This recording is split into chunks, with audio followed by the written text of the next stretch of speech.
世界千变万化，新闻随时发生，一波为您追踪。各位观众大家好，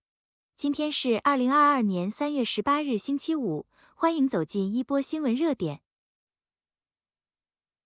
公共卫生措施解除后 ，COVID 病例激增。首席公共卫生官 Tam 博士表示，随着公共卫生措施的取消和国际病例的增加 ，COVID 传播的增加并不意外。谭说，在经历了数周的下降之后，该病毒的新病例数量已开始趋于稳定。在加拿大，自上周以来 ，COVID 住院的每日平均人数下降了11%，重症监护人数下降了14%。COVID 在国外的传播部分归咎于 BA.2，BA.2 是 Omicron 变体的子系，被称为隐形 Omicron。副首席公共卫生官 Howard Andrew 博士说，在加强疫苗覆盖率低的地方 ，BA.2 的传播似乎最高，上一波感染 Omicron 的人数减少。在加拿大 ，Tam 说 BA.2 的传播相对缓慢，似乎并不比其他变体更严重。2022年世界上最幸福的国家。毁灭性的生命损失和日益增长的不确定性使世界处于非常紧张的状态，但对人类来说有一个好消息，爱心正在全球急剧上升。这是世界幸福报告的主要发现之一，其利用了来自全球约150个国家人们的调查数据。该报告由联合国可持续发展解决方案网络出版物提供。在纪念其成立10周年之际，该报告着眼于世界各地的幸福以及能够带来更大幸福感的因素，对于最具幸福感的和那些处于幸福感最低点的或介于两者之间的国家的调查。随着2年来 COVID 大流行数据的出现，该报告发现了一些意想不到的事情。在讨论日益严重的全球冲突如何影响幸福感之前，让我们来看看2021年感觉幸福的国家。世界上最幸福的国家是北欧。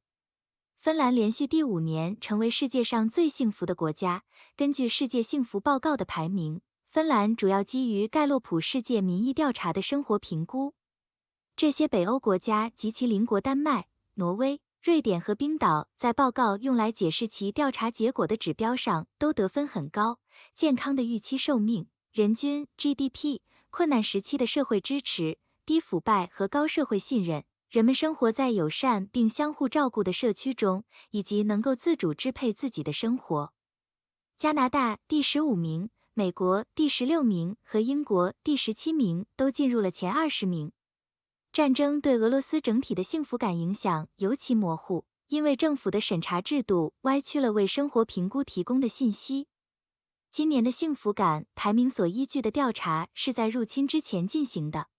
在2022年的报告中，乌克兰和俄罗斯都属于世界幸福排名的下半部分，乌克兰排名第98位，俄罗斯排名第80位。阿富汗排在第146位，在2022年报告中排名垫底，这清楚地提醒人们战争对其许多受害者造成的物质和非物质损害。2022年世界上最幸福的国家分别是：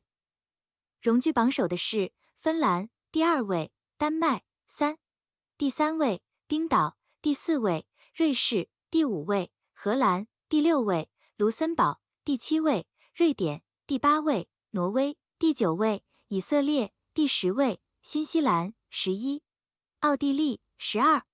澳大利亚13，爱尔兰14，德国15，加拿大16，美国17，英国18，捷克19，比利时20，法国。警方鼓励对于种族仇恨事件的报警。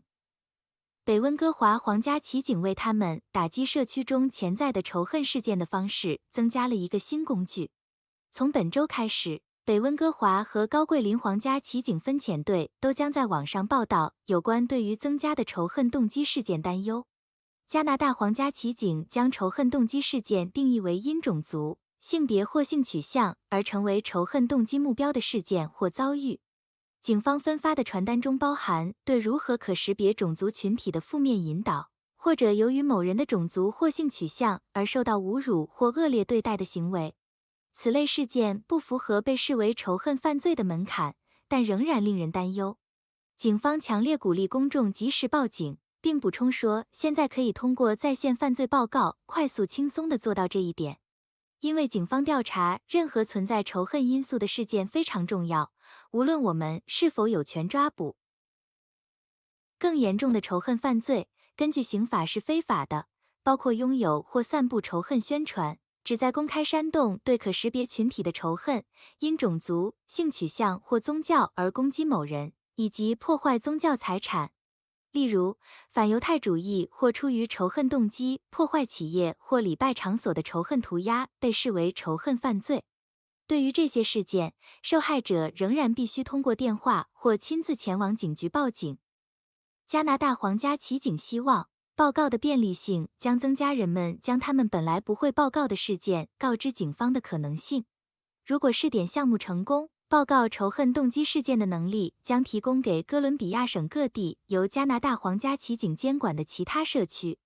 拥有有效电子邮件地址的公民可以报告在北温哥华市或区发生的出于仇恨动机的事件。可以在线报告的其他问题包括财产损失恶作剧低于5000加元，车辆损坏恶作剧低于5000加元，撞到无人车辆或财产而逃逸的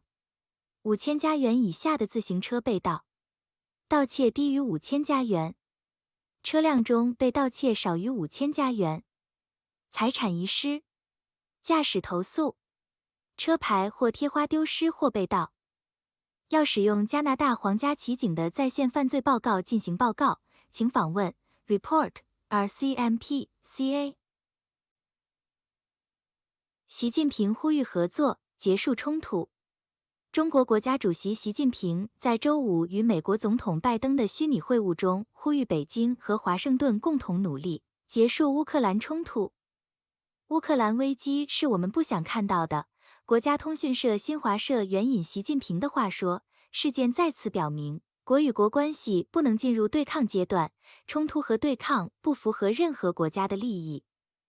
新华社报道，习近平主席说，作为联合国安理会常任理事国和世界2大经济体，我们不仅要带领中美关系走上正轨，还要肩负起应有的国际责任，为世界的和平与安宁而努力。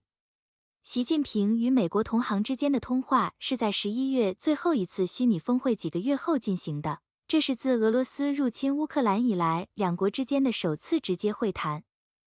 习近平在新华社发表的声明与中国外交部长王毅在近2周前的一次电话会议上告诉美国国务卿 Antony Blinken 的声明相似。该部发言人华春莹周五重申了这一点，华春莹也反驳了批评，称美国站在历史的错误一边。另据路透社，南非总统拉马福萨周四将乌克兰战争归咎于北约 NATO， 并表示他将抵制谴责俄罗斯的呼吁。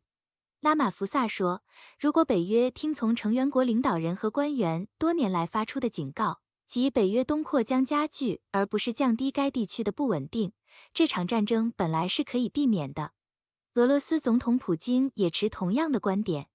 拉马福萨称，有些人坚持认为，我们应该对俄罗斯采取非常敌对的立场。相反，我们要采取的立场是坚持进行对话，大喊大叫不会结束这场冲突。与此同时，中国也对美国在乌克兰建立的生物实验室深表关切。